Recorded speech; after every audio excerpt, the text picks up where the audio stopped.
I'm Kate. I'm Red Sonya. I'm Beverly, and today we're dishing with you from Mary Vanna at 1141 Connecticut Avenue in DuPont. This is a great Russian restaurant. We have some yummy things in front of us, including the Olivier salad, which is a melange of diced potatoes, carrots, bologna, and pickles. But we also have the herring under a fur coat, layers of herring, carrots, beets, and potatoes.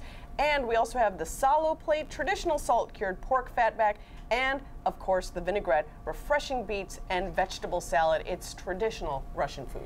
This place is supposed to be like the Russian fable of the grandmother who fed the weary traveler. You can come here to get great Russian food, and you can also get 70 different types of vodka, including vodka in that Antonovska you've got right there. Yes.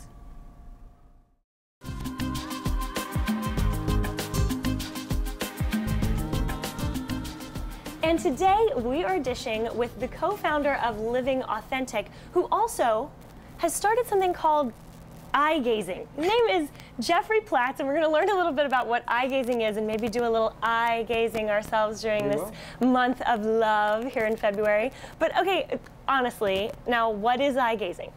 Eye gazing, well, in the context that we do it at these parties, is like silent speed dating. So you're gazing with someone. Okay, wait. Silent speed dating. Yeah, so speed dating without the boring talk of what do you do, where you're from, those kinds of things. So you're cutting through the noise. No, wait, that's kind of important to get to know someone. Yeah. Don't you think you kind of need to know who they are and where they're from? Actually, you'd be surprised.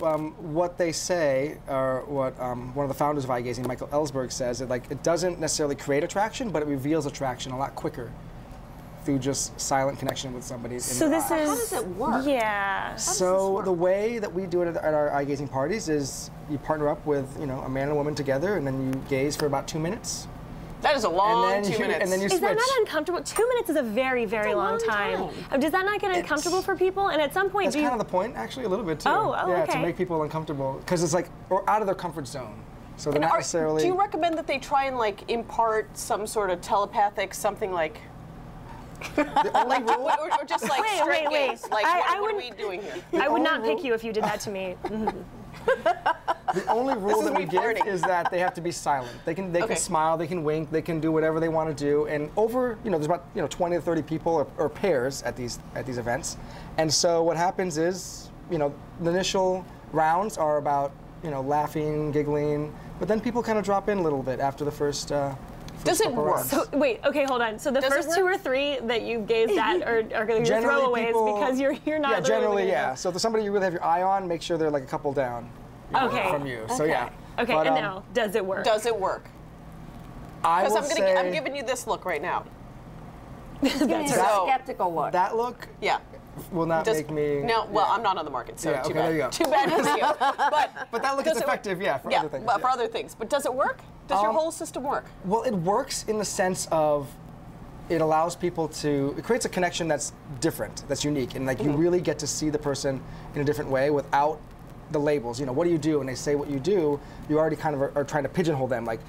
Where do you fit into my world, in my mental world? Which is why in Washington everybody always starts with, where do you work? Exactly, because what can you do for me kind of thing. I should think that this would make it easier to drop the pretense, because if you're looking at easier. If you're looking into someone's eyes, and at that point where you get out of your comfort zone, then it's real and raw, isn't it? Exactly, and the vibe of the party afterwards is like night and day. Seriously, if you've ever gone to these to an eye gazing party, you'll see like the conversation and the level, because it creates this like tension, for like about 30 to 40 minutes, because you've been gazing silently with different people this whole time, and like you want to say, so you at the end everybody's just connecting with each other in a way that's totally. And you don't think that you're at all judging a book by its cover a little bit by only looking at someone? Eyes are the window to the soul, maybe, in this case. Okay. You are looking at their souls, yes.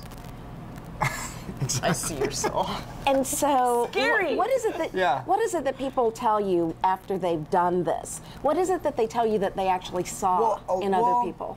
Well, the main thing they say, first of all, is like refreshing and relieving. Like, there's no need to like try to impress or be impressive and try to. That's a huge thing that people say that they get out of it. And as far as they get to like really people, not to sound cliche, but they become more beautiful the more you look at them in their eyes.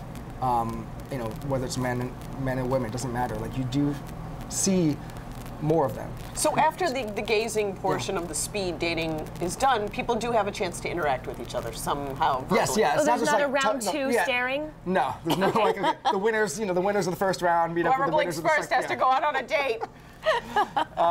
No, there is mingling. That's the point. Like we do the gazing. The first half is gazing. So it's sort of like an icebreaker. Yeah, it's like it's a long extended icebreaker, and we do an intro at the beginning, kind of like asking any questions and all these different things. Okay, where can someone find one of these parties? Because now everyone's interest is piqued, and whether they think it's crazy or not, everybody wants to do it. So you have one coming up. Yeah, we have one coming up this Saturday at the yoga studio up in Mount Pleasant. And okay, but you do them fairly frequently. Yeah, we do them. Yeah.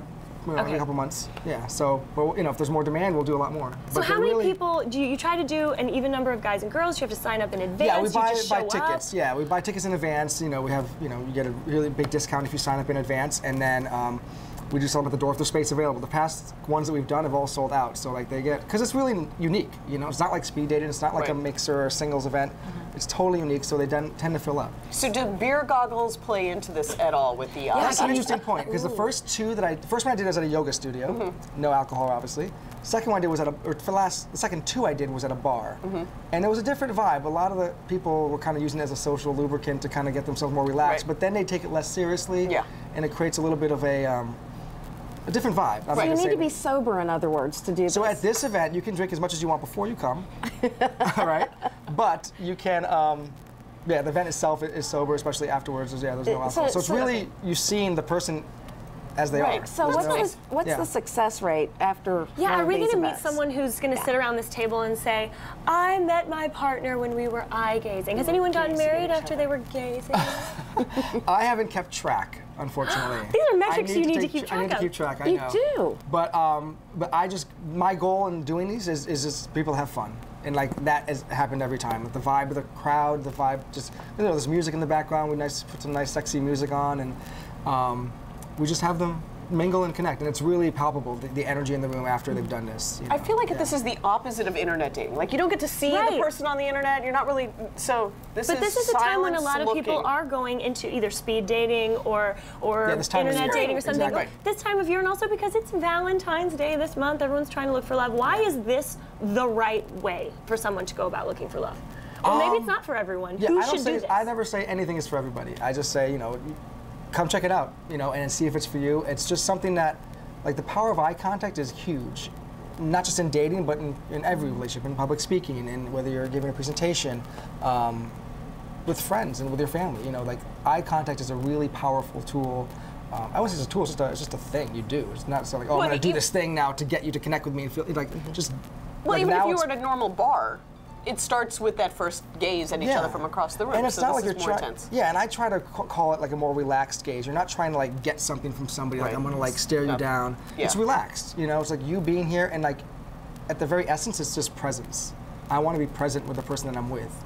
And so if I'm talking with you, I'm gonna look at you, and that's it. And so in a city like this where there may not be that comfort level of that, kind of contact, it may stand out. Well, but Jeffrey, thank you for being present with us. We've run out of time, but this has been fascinating.